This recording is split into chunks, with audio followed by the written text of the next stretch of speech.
Essa apostila aqui eu vou disponibilizar para vocês. Deixa eu verificar aqui quem está entrando. Áudio.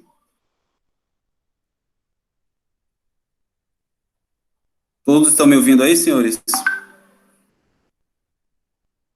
Sim, professor, mas a Não, não gente estou está com escutando vocês. Deixa eu verificar aqui, o áudio está ok. Eu estou com várias salas abertas aqui, não sei se esteja interferindo. Deixa eu ver se alguém está falando alguma coisa. Não. Alguém está falando alguma coisa aí? Posso continuar? Pode, Vou professor. verificar aqui, só um instantinho no WhatsApp. O áudio não está funcionando. Vocês estão me ouvindo, senhores? Sim, Sim, professor. professor. Posso continuar? Senhor que não está ouvindo a gente. Se vocês estiverem me ouvindo, eu posso continuar, escrevam aqui nos comentários. Oh, meu Deus. Beleza, então, continuando. É, um outro, um outro método de instalação aqui é a curvas. São as curvas que a gente coloca na tubulação. Não sei se vocês já mexeram com hidráulica. Eu, antes de entrar no Senai, eu trabalhei numa loja de material de construção. E lá eu vendia materiais de elétrica e materiais de construção, tubulação. E eu percebia esse modelo de tubulação aqui, ó. Esse tipo de tubo, nós chamamos dele de curva. Por isso que tem aqui a curvatura. E tem o joelho. Na elétrica, não sei se vocês fizeram essa curva, mas a gente sempre tende a deixar ela mais aberta, porque o joelho, ele é muito curto, o ângulo dele, esse raio mínimo que tem dentro dele. Por que isso? Porque o ar, quando ele entra aqui, ele precisa ter uma facilidade de ele precisa ter uma facilidade, de ele poder caminhar, senão ele perde pressão.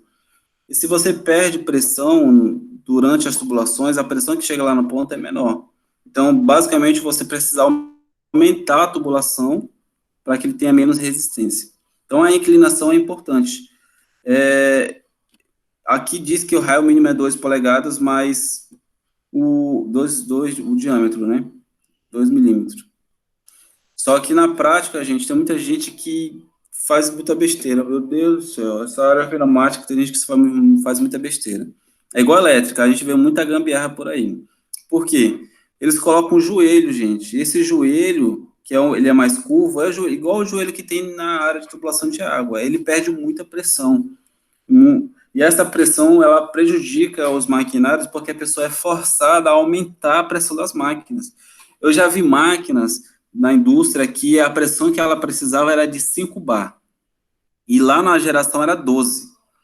E o desperdício de energia que ele estava tendo era gigante, era em torno de 2, 3, chegava até 5 mil reais por mês, só por causa dessa pressão.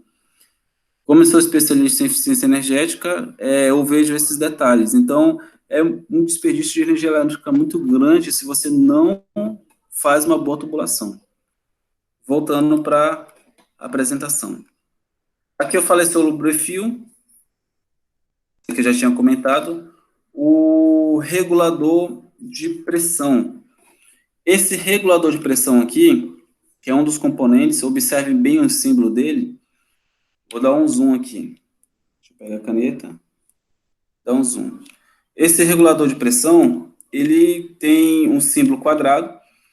Ele tem esse símbolo aqui, essa seta, ela simboliza regulagem. E essa mola, ela é uma mola que vai pressionar ela para poder fechar.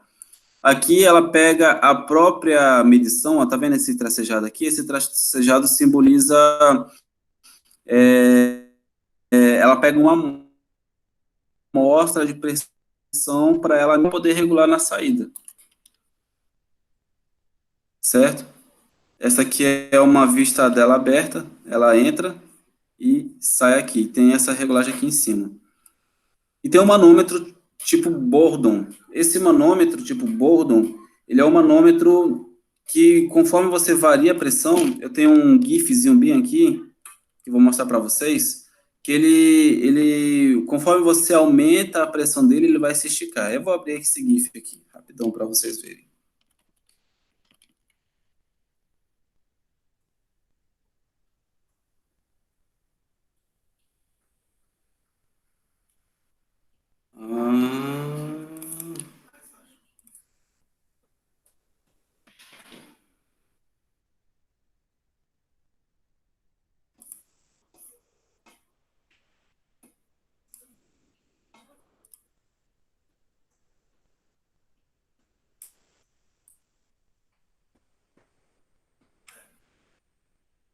Esse aqui é um GIF, um arquivo de mídia de processamento básico.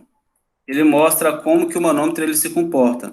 Ou seja, quando você aplica uma pressão, aqui ele força essa mola a ela se movimentar. Então, vocês observam aí, ó, que conforme a pressão que você altera, ela gira uma engrenagem e ela altera ali a pressão. Esse aqui é um outro tipo de manômetro, tipo C, borda tipo C, ela aplica uma pressão, e essa pressão ela varia de acordo com o ângulo horizontal. Isso aqui é o manômetro tipo C, ela está no início, né? Então, o que que ela faz? Ela só vai curvar um metal, e esse metal você gira uma engrenagem, como vocês podem ver aí. Ele é bem interessante, esse manômetro, porque ele é mecânico, tá? Esse manômetrozinho aqui. Refil, ou filtro regulador, tem vários nomes, esse camarada aqui. Ele é muito chamado de lubrifio, como que eu tinha explicado na outra aula. Tem o lubrificador. Esse lubrificador aqui, ele tem a função de jogar óleo na tubulação. Como eu tinha explicado na outra aula, é muito comum ter vazamento na área pneumática, nas mangueiras. Aqui umas mangueiras azulzinhas. E essas mangueiras, para ela não se ressecar, você joga óleo nela. Só que tem um lubrificador. Como que ela funciona? Ela aplica uma pressão aqui de ar, aí essa pressão ela vai soltar um ar, vai se misturar com ar, com óleo, e ela devolve o ar que entra seco aqui, teoricamente, seco e sai, ela umedecida com óleo. Então, esse óleo, ele vai lubrificar os pistões, que eu vou explicar mais na frente, não hoje, e, ao mesmo tempo, ele vai lubrificar a tubulação. Vou encerrar aqui nas válvulas, o tipo de válvulas. Essas válvulas aqui, o que que é válvula, gente? Válvula você pode entender como se fosse uma torneira ou um registro que você tem em casa. Por exemplo, esse aqui é o símbolo da válvula. O símbolo dela ela é quadradinha. Então vocês podem ver aqui, ó, o quadrado representa as posições. Então você tem aqui a posição, duas posições. Esse aqui é três posições. Então, se vocês olharem uma de 4 quadrados, são 4 posições. O que tem dentro dela são as vias. Ou seja, preste muita atenção nisso, gente, que isso aqui é questão de prova. Vai cair bem umas 2 questões dessa na nossa prova, dessa nossa nova disciplina. Tá? Então, aqui, essas passagens representam as vias. O que significa? O ar, ele entra aqui, ó. Ele está bloqueado, ou seja, isso aqui é normalmente fechado. Se ela está fechada, ela está prendendo o ar. Quando você liga ela, ela vai mover esse quadradinho para a direita e essa seta substitui o lugar desse fechado, ou seja, essa setinha vai ficar bem aqui. Ó. Então, o ar ele vai passar aqui. Então, esse quadrado, ele representa as posições, posição 1 e posição 2. A posição 0, que é a posição inicial, é sempre o primeiro, nunca se esqueça disso. A gente confunde às vezes com o primeiro aqui, mas é sempre o segundo. Por exemplo, e essa terceira aqui? É o meio. Ou seja, a tubulação está aqui no meio, e tem hora que esse quadrado se move para a direita, e tem hora que esse quadrado se move para a esquerda. Mas ela sempre fica aqui no meio ou na direita. Por exemplo, esse aqui, ó. Eu tenho uma tubulação aqui de ar, ela está bloqueada. No momento que você liga ela, essa válvula, ela vai substituir essa seta aqui e vai funcionar. O que que é essa válvula, gente? É o que a gente chama de botão.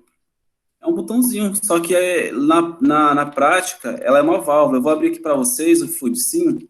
Cadê o Fluid Sim? Aqui. Olha como que ela é. Porque na prática, nós chamamos de botão elétrico, né? Deixa eu pegar ela aqui. Essa aqui. Eu vou pegar essa aqui. Olha só. Isso aqui é um botão pneumático. Vocês pressionam ele aqui, né? Ela está adaptada para ficar numa bancada. Aí você pressiona ela aqui, o ar ela libera número 2. Eu abri duas. Deixa eu abrir ela de novo aqui.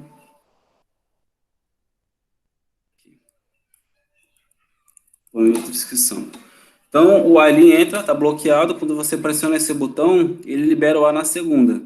Ele é um botão com mola. Você precisa estar pressionado ela. Tá vendo a molazinha aqui no cantinho? Então, a gente chama isso na elétrica de botão, só que na área pneumática nós chamamos ela de válvula. Ela tem um nome bem longo, que vocês vão se assustar agora. Que são esses nomes aqui, ó. A gente precisa conhecer os botões. Existe o botão, existe a alavanca, existe o pedal, ou seja, existe máquinas pneumáticas que as pessoas funcionam a pedal, muito comum. Esses três aqui no cantinho, que nós chamamos de fim de curso, só que na área pneumática esse fim de curso se divide em três. O fim de curso tipo pino, tipo rolete e tipo gatilho. Como que eles vão funcionar na prática? Esse pino funciona assim, ó. Imagina você tem um equipamento, ele está se movimentando, ele está se aproximando. E na hora que ele clicar aqui nesse pino, ele vai acionar, vai desligar. O tipo rolete, imagina você tem um equipamento, ele está passando por aqui, ó, passa no rolete, avançou. Ou seja, ele só passa, né? Só que é um sentido só, tá? Então imagina que esse equipamento passou e ele suba. E quando ele passar de novo, ele só encosta. Esse gatilho, o rolete, ele também passa entre ele. Imagina o equipamento passando por aqui. Na hora que ele clica no fim de curso, ele aciona, mas também ele permite voltar, porque fisicamente ele permite ele ir e voltar ao mesmo tempo, o tipo gatilho. Esses três são os fim de curso, e esses três do lado direito são um fim de curso, mas tem nome diferente, pino, rolete e gatilho.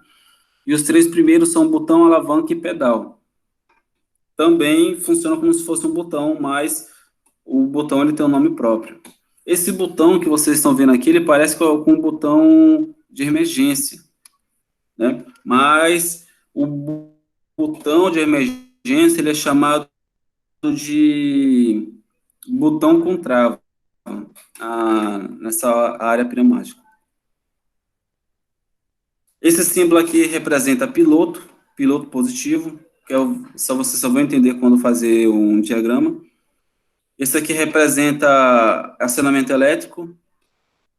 Acho que só vou entender também quando for fazer o desenho, porque a válvula, imagina o seguinte, imagina uma torneira que você consegue acionar ela eletricamente.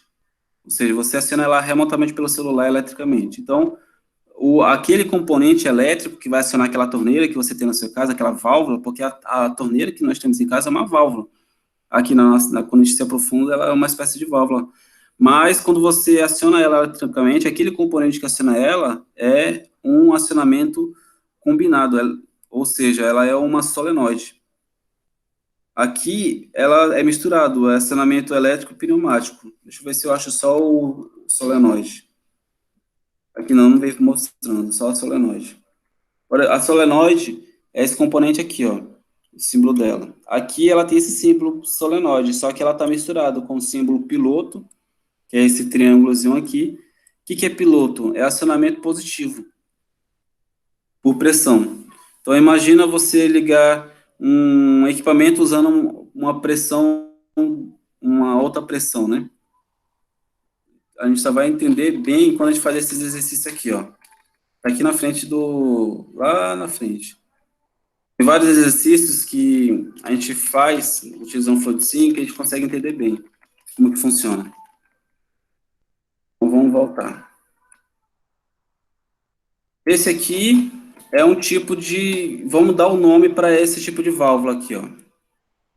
Vamos dar o nome. Quero que vocês me ajudem agora. Eu vou perguntar para vocês, vocês vão me responder. Deixa eu ver se o áudio está ok, que eu quero a interação de vocês. Agora.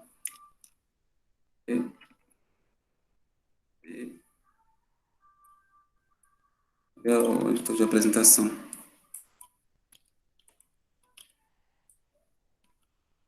Cadê você, macho? Ah, travou meu computador. Aqui. Quero a interação de vocês agora. O áudio está ok? Eu quero que vocês me digam quantas posições e quantas vias tem esse quadradinho aqui. Vamos lá. Posições, uma via. Me ajudem aí. 2 posições, uma via. Quem é o primeiro a falar? Professor,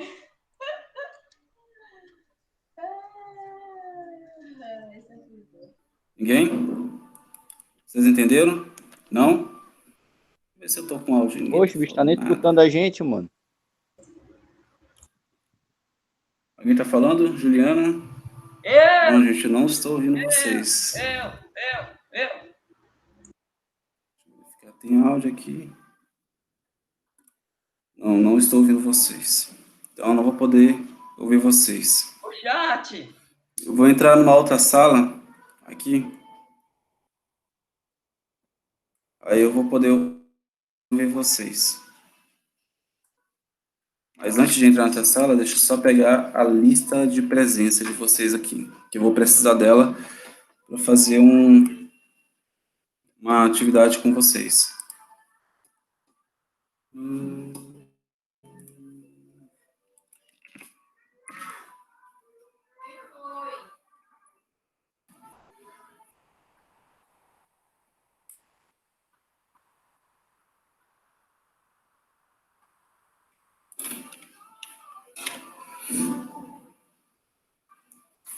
Muito bem. Só configurar aqui rapidão. Gente, vou voltar para a apresentação. Esse tipo de válvula aqui é a válvula 2x2. Vou tentar escrever ela aqui. Por que ela tem o nome de 2x2? Porque ela tem duas vias, ou seja, ela tem uma entrada e uma saída. Duas vias e duas posições. Então, a gente coloca uma barra aqui para representar. Como está aqui, ó. Dois quadrados e duas vias. E como que a gente chama ela? Nós chamamos ela de válvula de controle direcional. Como está aqui, ó. Por que válvula de controle direcional? Porque ela vai controlar a direção do ar. Ou seja, o ar, ela entra aqui, ela está bloqueada. Quando você pressiona esse fim de curso aqui, tipo rolete, você aciona o ar para ela poder sair. Bem simples assim. Quando você desliga ela, quando você desliga esse fim de curso, ela volta a ser bloqueada. Como que ela funcionaria na prática? Ela funciona assim, ó. Cadê o fluido sim? Vou abrir aqui o fluido sim. Ela funciona assim, ela tem duas posições, como vocês estão vendo aí. Acionamento, vou colocar um acionamento tipo botão. Então, vou colocar aqui o compressor e um cilindro para representar esse cilindro aqui de simples ação, que é um pistão, como vocês podem chamar também. Então, ó, observe bem. Quando eu pressionar, observe bem isso aqui. Quando eu pressionar essa válvula aqui, ela vai mudar de posição. Aonde ela está bloqueada, ela vai mudar. Olha só. Vocês observaram que o cilindro lá, ele avançou? Ele avançou para frente. Ou seja, quando ele avança, isso significa que essa válvula se tornou de normalmente fechada para normalmente aberta. Ou seja, ela liberou a passagem do ar. Se eu clicar aqui de novo, o ar ele não vai voltar. Por que ele não vai voltar? Porque o ar está preso bem aqui nesse trajeto aqui, ó. Certinho? Para ela poder voltar, eu preciso colocar uma saída de ar bem aqui nessa válvula. Essa saída de ar bem aqui, ó. Cadê você? Essa válvula aqui. Aqui eu coloco saída de ar. O símbolo de saída de ar é esse símbolo aqui. Saída de ar acoplada. Aqui eu vou colocar o botão e retorno por mola. Porque se eu pressiono o botão, ela precisa voltar automaticamente, igual como que eu mostrei para vocês. que é esse símbolo aqui, ó. Quando eu pressiono ela, ela liga. Quando eu tiro o dedo do botão, ela volta, porque é um botão. Igual como que vocês, não sei se vocês viram esse botão lá na prática com a Deni. Então, vou fazer esse circuito funcionar. Ah, um outro detalhe, eu tenho que colocar essa cilindro retorno por mola também. Ou seja, esse cilindro ele precisa voltar por uma força mecânica interna, que tem uma mola dentro dele. Vou colocar para funcionar. Aqui ele disse que tem um erro, porque não tem nada conectado. Tudo bem, ignorei esse erro. Agora, a gente consegue aqui ver o funcionamento do cilindro, através dessa válvula. Essa válvula, vamos dar um nome para ela. É válvula de controle direcional, VCD, duas posições. Quantas vias? Quantos números tem aqui? 3. Dois quadrados, que se representa duas posições. Deixa eu ver se eu estou online.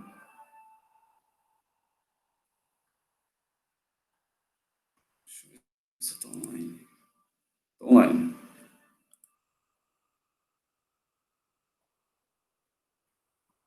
Três posições, três vias e normalmente fechada. Por que normalmente fechada? Porque a pressão está sendo bloqueada aqui, ó. Então, ela é normalmente fechada. Bem simples assim. Eu vou encerrar aqui a minha apresentação aqui nessa parte desse slide. E aqui mais na frente vem explicando um desenho que eu fiz agora com vocês. A diferença é que lá eu usei um botão diferente desse que tem aqui. E aqui ele tem um lubrefio. Mas fica fácil colocar isso lá. Aqui para eu mudar, tá bem lento.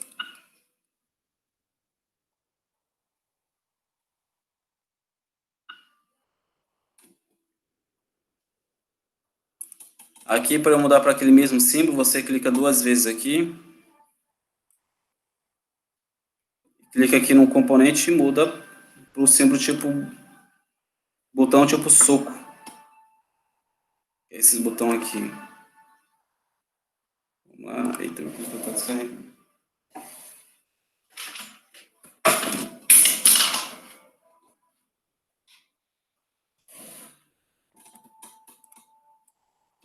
Aqui, botão tipo soco. Vai, macho. Obedece. Aí. E o lubrefio que está aqui em cima. Ou unidade de conservação de ar. Ou de conservação de ar. Como que está no livro. Tem vários nomes. Mas eu acho mais fácil chamar lubrefio. É um nome menor. Aqui funciona do mesmo jeito. A diferença é que esse lubrefio aqui, ele vai fazer o seguinte, ele vai purificar o ar, vai tirar a água, e eu consigo controlar a pressão. Então, aqui, ó, eu consigo controlar de 0,6 a 2 megapascal, que é a pressão unidade em pascal. Então, se eu colocar aqui eu consigo fazer ele trabalhar com uma pressão diferente. Certinho? Agora, vamos para a segunda parte da aula. Vou interromper aqui a minha apresentação. Vou selecionar os grupos e enquanto eu vou encontrar vocês lá nos grupos que eu dividi.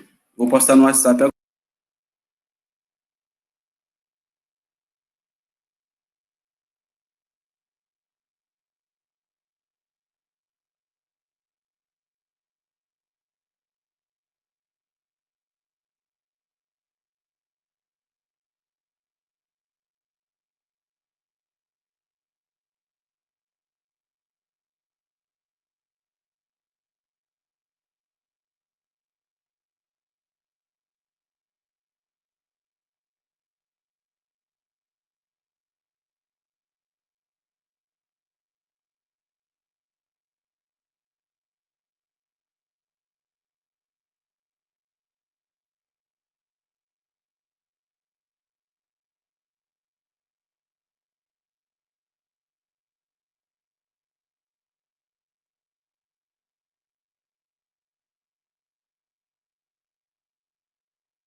Eu vi sua mensagem, Emily. Não sei se a Emily tá nesse grupo. Cadê você? Não, não tá. Mas eu vi a mensagem dela. Então, algumas pessoas desse grupo estão no outro grupo lá? Todos estão realocados nos grupos? As pessoas que eu não coloquei o nome nos grupos levam em consideração o último grupo, tá? Então, entre no último grupo que não tá o nome lá na lista no WhatsApp.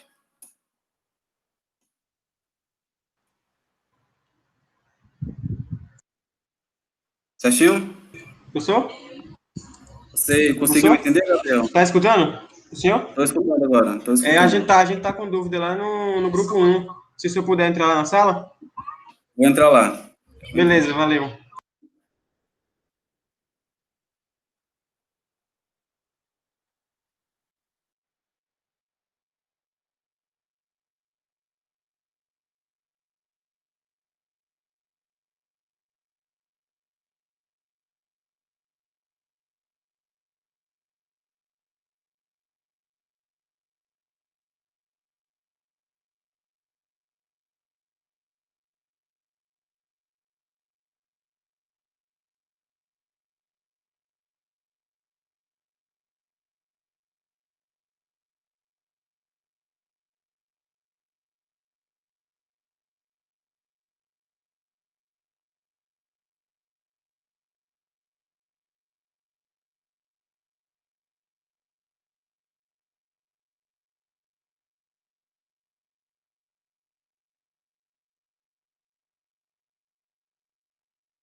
Muito bem, só aguardar o restante do pessoal para comentarmos e finalizar a aula de hoje.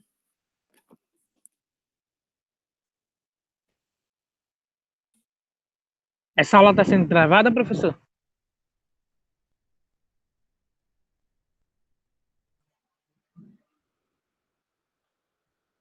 Tá, pô, tá Sim, ela está sendo gravada.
Vou só aguardar aqui completar mais ou menos 25 pessoas e nós iniciamos, começando com o grupo 1, tipo de compressores.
Acredito que já tem aqui a maioria das pessoas. Eu vou entrar numa outra sala, porque nesse usuário que eu estou, não consigo ouvir vocês. Só gostaria que alguém ligasse o áudio para saber se eu Professor? consigo ouvir mesmo. Alguém. Tá escutando? Professor, Tá ouvindo? Estou escutando. Obrigado. Beleza, Então, grupo 1, tipo de compressores, vamos lá. luz, câmera. Os compressores, eu vou falar só sobre um pouco dos compressores de ar parafuso, que eles são os mais popularmente utilizados como... Eles podem funcionar em alta velocidade e combinar alta taxa de fluxo, sendo muito utilizados na parte industrial e trabalhos mais pesados. Ele é considerado a combinação de uma perfeita de resistência e baixo índice de manutenção. As tais características atrelam a confiabilidade na economia. Normalmente, esses compressores de parafuso eles são aplicados na indústria de alimentos e bebidas, fábricas e setor automobilísticos, petroquímicos, militar e até aeroespaciais. Tá, mas qual as vantagens desse compressor de ar parafuso que a gente pode ter? Tem algumas vantagens, entre elas a gente pode destacar o tamanho compacto deles, o número inferior de partes móveis, além da resistência já citada lá em cima. Alguma diferença entre esses compressores parafusos e os de pistão, os de pistões, que o compressor de pistão, ele detém diferentes quesitos. Entre eles, a gente tem a eficiência energética e capacidade de operação contínua com carga máxima. Por conta disso, o compressor parafuso é o modelo de equipamento mais indicado para indústrias e serviços com intensos que requerem uma resistência melhor. Agora, a Emily vai falar um pouquinho aí mais. Então, os compressores de ar parafuso também tem o compressor de ar parafuso de baixa tensão, que ele tem o mesmo princípio do compressor que o Gabriel acabou de falar. A diferença é que os rotores, ele tem uma cobertura especial de Teflon, que garante as menores folgas e a ausência de contato com o óleo. E esse tipo de sopradores, eles são isentos de óleo e sua eficiência é bem maior, porque aumenta a sua vida útil e ele é superior ao outro. Existe o compressor de parafuso simples também, que consiste no elemento cilíndrico com ranhuras, não sei falar essa palavra. E também tem o compressor de parafuso duplo. Pronto, pode passar para o próximo.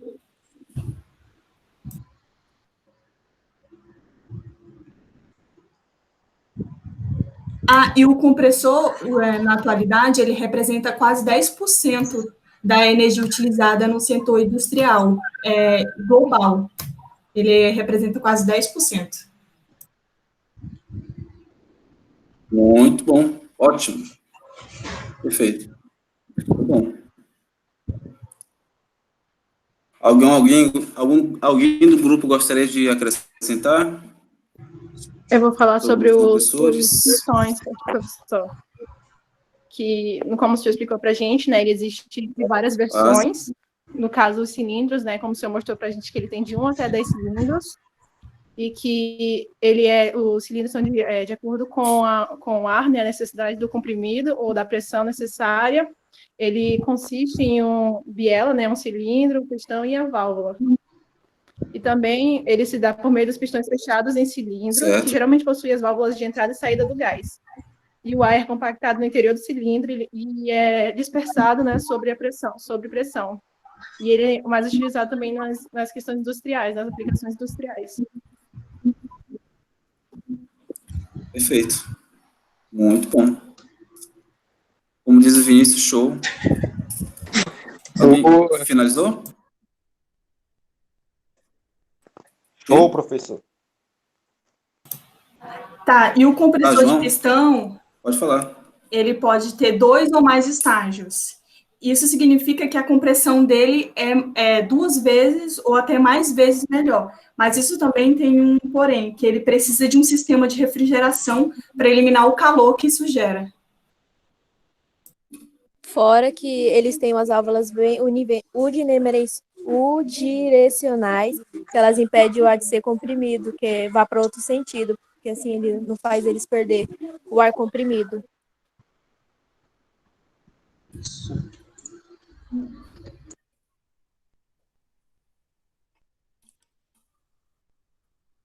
Ótimo, ótimo. Eu gostaria de confirmar os integrantes do grupo, desse grupo que comentou, se é o que eu coloquei no grupo: Aline, Ana, Camila, Emily, Enzo, Fabiana, Gabriel e Heloísa. Isso. É isso mesmo? Isso. Uhum. Isso mesmo. Alguém a mais, alguém a menos? Então, certinho. Nota 10. Grupo 2. Grupo 2, o tema é pneumática aplicada à indústria 4.0. Jadir, Jéssica, João, Juliana, Lucas, Luiz e Petrônio. Pode começar, professor? Quem é o líder do grupo?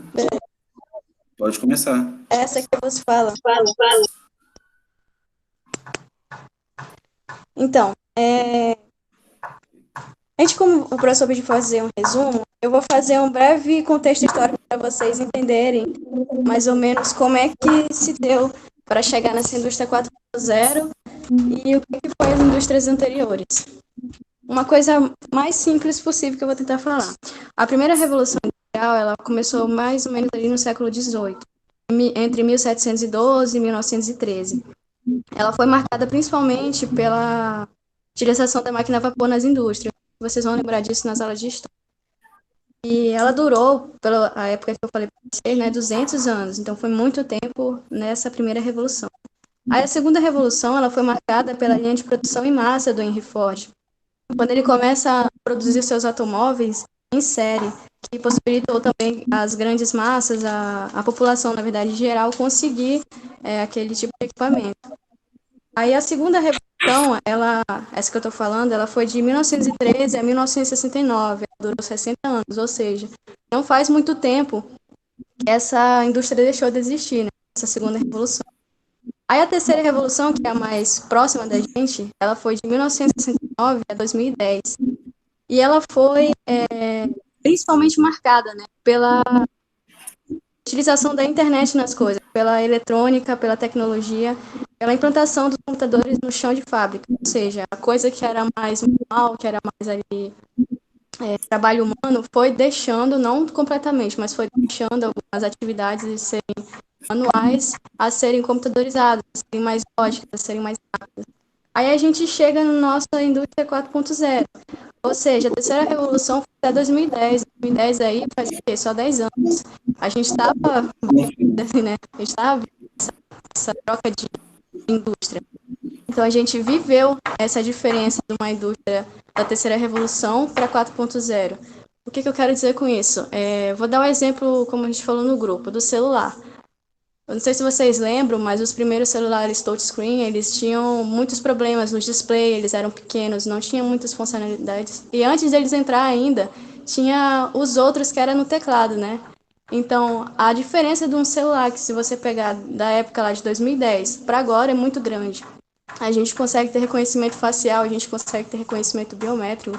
As transações de banco é tudo feito pelo celular, coisa que, tipo, se eu falasse em 1969 que ia existir um dispositivo que fizesse transferência, ligação, videochamada, que eu podia controlar minhas informações pelo celular, as pessoas provavelmente não acreditariam, que hoje é a nossa realidade, né? Aí a gente chega para uma análise na indústria. O que acontece na indústria? Os dispositivos da pneumática, assim como os dispositivos móveis, os dispositivos na residência, eles vão ficar mais automatizados. Vou dar um exemplo para vocês. A indústria 4.0 não acontece somente na indústria. A gente vai olhar, por exemplo, aquelas casas inteligentes, onde você consegue controlar tudo pelo celular, onde todos os equipamentos estão interligados. Aquilo lá também é a indústria 4.0. Nada mais é a gente usando o wireless, né, a nossa rede virtual, para fazer essa comunicação entre um dispositivo e outro. Nas palmas da sua mão você consegue controlar a sua casa, por exemplo. Aí, para o chão de fábrica, aconteceria o quê? Da mesma forma como os dispositivos se comunicam dentro da nossa casa, da nossa residência, eles também iriam se comunicar lá na fábrica. Ou seja, a gente tem a utilização aí dos IoT, né, que é a internet das coisas. O que é isso? Os dispositivos, como eu falei, utilizam a internet para interligar e trocar informações. Ou seja, eles conseguem dar diagnósticos muito mais rápidos do que o ser humano, de ter que ir lá, olhar, fazer manutenção e tudo mais. Eles conseguem apontar que tipo de defeito eles estão tendo, eles conseguem apontar a fabricação que estão tendo. E também outra coisa muito interessante é a utilização dos dados para usar isso. Uma coisa assim, interessante que vocês, eu acho que vão perceber se eu conversando aqui, é vocês verem aquela situação dos anúncios na internet. Por exemplo, eu estou vendo aqui um site de tênis, aí quando eu vou entrar em outra página da internet, está aquele mesmo tênis que eu vi, ou então semelhantes, como anúncio para mim. O que é isso? Nada mais é que a coleta de dados que eu tenho pelo meu dispositivo móvel, pelo meu computador, que as empresas elas manipulam e utilizam a favor delas. E isso tudo está junto da indústria 4.0, ou seja, eu uso a tecnologia, eu utilizo da lógica para facilitar as coisas, para eu não ter tanto desperdício quanto teria manualmente, para eu ter corte de custos, né, com a produção, que eu não vou ter mais tanta utilização de mão de obra humana, mas sim agora de máquinas, e também a utilização de dados para prever eventuais anúncios, para prever eventuais causas da pessoa comprar ou não alguma coisa. Ou seja, a coisa está tão avançada, que futuramente eles já prevêem que uma geladeira, por exemplo, ela consegue dizer quantos alimentos está faltando na geladeira, que tipo de alimento você gosta de comer, então já dá a opção de você fazer o pedido direto nela para entregar na sua casa. Então as coisas assim estão muito, muito avançadas. E as indústrias, além de fazer com que o dispositivo seja mais rápido, fazer com que eles façam uma troca, elas também, por trás dos panos, né, que a gente tipo, não liga muito para isso diariamente, elas também fazem toda a coleta de dados para ter um mapeamento da nossa vida, das nossas ambições, dos nossos... como é que eu posso falar? De coisas que a gente quer ter ou quer adquirir, e eles fazem tudo isso a favor deles, ou seja, a indústria 4.0 não está somente lá no chão de fábrica, mas também está no nosso dia a dia. Alguém do grupo aí quer complementar? Tá, eu posso complementar aqui, se quiser. Quer, Gigi? Bom, complementando aí a fala da Juliana, eu vou passar um vídeo que vai mostrar um pouco sobre a evolução da indústria 4.0, né? Um pouco do começo aí da primeira, segunda e terceira da evolução. Só um momentinho que eu vou compartilhar a tela.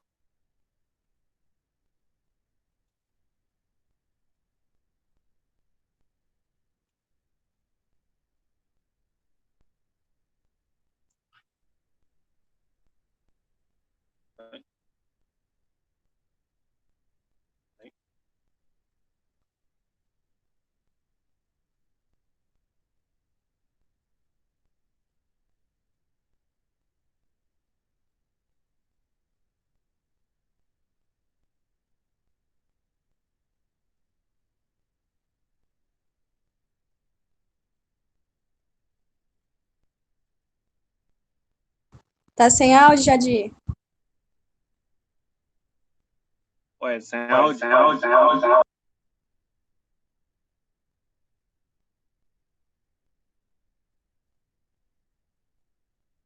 Provavelmente é o áudio do YouTube ali que tá baixo. Jadir é na sala, Jadir. Tá desligado o microfone.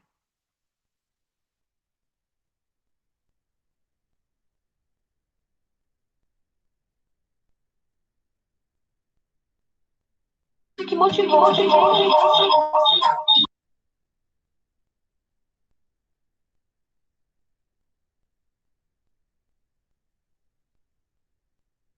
Porque tá compartilhando, não sei.